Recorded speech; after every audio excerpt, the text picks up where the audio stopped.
So I've been a law enforcement officer for about 9 years now, and I've just witnessed the companionship that handlers and their dogs have with each other, and so I wanted to experience that.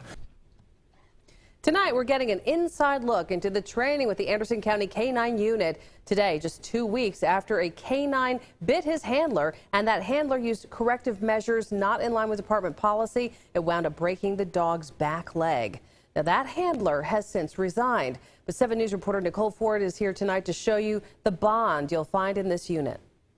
It's right here at Anderson County PAWS where K-9 Magnum is recovering from his surgery and receiving a lot of love from the other handlers. Oh, that's a good boy. That's a good boy.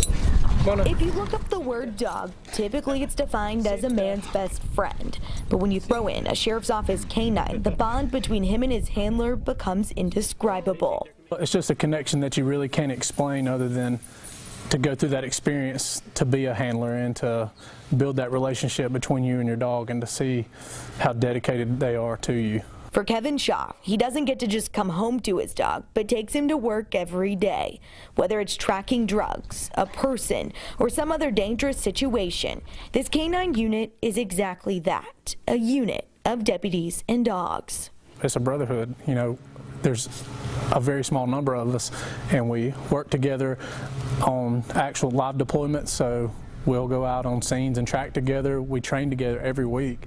40 hours of training for any situation each month. Now I'm on the Anderson County SWAT team, and I've been through thousands of hours of training over my law enforcement career, and by far handling a K-9 is the most intense training I've ever been through. Just 2 weeks ago, at one of those trainings, K-9 Magnum bit his handler. I think almost every handler I've met has been bit before. But Sheriff Chad McBride says the deputy didn't follow proper protocol when correcting the dog, injuring him, launching an internal investigation, and that handler later resigning.